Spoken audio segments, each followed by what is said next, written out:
எல்லாருக்கும் வணக்கம். Welcome to Chennai kitchen diaries. இன்றைக்கி நம்ம வீடியோவில் என்ன பார்க்க போகிறோம்னா பிடிக்கரண காரக்குழம்பு பார்க்க போகிறோம்.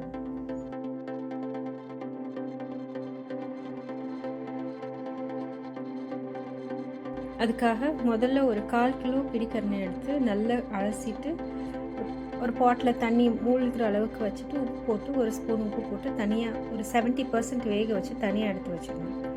குழம்பு தாளிக்கிறதுக்காக ஒரு பாட்டில் 2 டேபிள் ஸ்பூன் எண்ணெய், 1/4 டீஸ்பூன் கடுகு,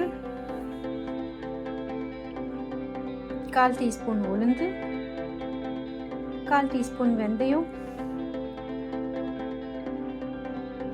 1/4 டீஸ்பூன் ஜீரகம், ஒரு மீடியம் சைஸ் வெங்காயத்தை பொடிசா நறுக்கிட்டு அதையும் இதோடு சேர்த்து நல்லா வதக்கணும்.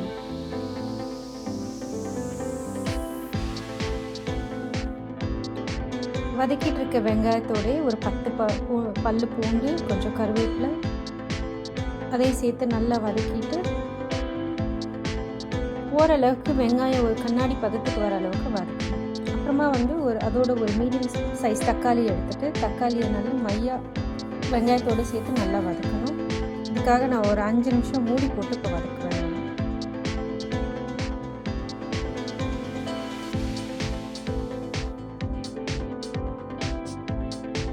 இங்கே பாருங்கள், இப்போ நல்லா வதங்கிருச்சு.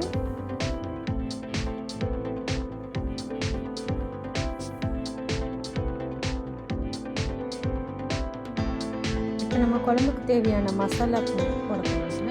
இதில் 1 டேபிள் ஸ்பூன் மிளகாத்தூள், 1/4 டீஸ்பூன் மஞ்சத்தூள், 2 டேபிள் ஸ்பூன் வீட்டில் அரைச்ச குழம்பு மிளகாத்தூள், இது எல்லாத்தையும் சேர்த்து நல்லா எண்ணெயிலே வதக்கணும்.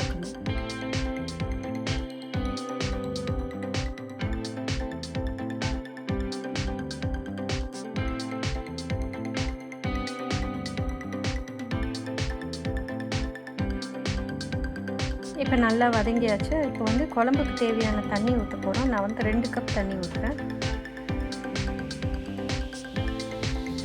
2 கப் தண்ணி ஊற்றிட்டு நல்லா கிண்டி விட்டுட்டு ஒரு 10 நிமிஷம் மூடி போட்டு நல்லா கொதிக்க வச்சணும்.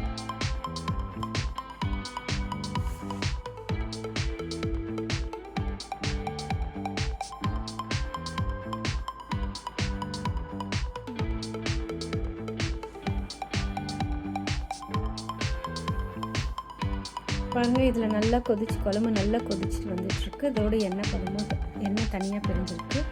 இப்போ நம்ம வேக வச்ச பிடிக்கரணையை எடுத்து அதில் ஆல்ரெடி 70% வெந்திருக்கு. அதனால் அதை எடுத்து இப்போ குழம்போட சேர்க்க போகிறோம். இப்போ நம்ம ரொம்ப நேரம் அதை வேக வைக்க வேண்டாம். இது ஆல்ரெடி வெந்திருக்கனால ஒரு 5 நிமிஷம் வச்சா போதும்.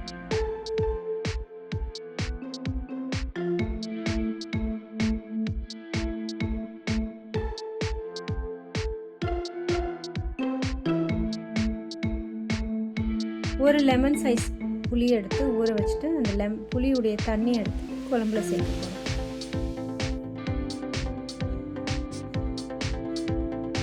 இந்த தண்ணி உங்கள் தேவையான அளவு கன்சிஸ்டன்சி நீங்கள் அட்ஜஸ்ட் பண்ணிக்கலாம்.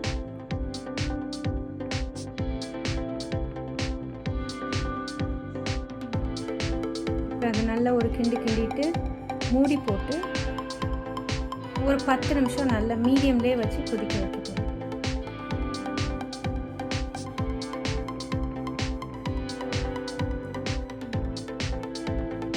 நல்லா கொதிச்சிருச்சு. இப்போ எண்ணெயும் பிரிஞ்சு வர ஆரம்பிச்சிருச்சு. இந்த ஸ்டேஜில் குழம்பு ஆஃப் பண்ணிடலாம். இப்போ எனக்கு உப்பு கொஞ்சம் பத்தாத மாதிரி இருந்தது, அதனால் உப்பு கொஞ்சம் போடுறேன். அவ்வளோதான். இப்போ நம்ம சுவையான பிடிக்கரண காரக்குழம்பு ரெடி ஆகிடுச்சு.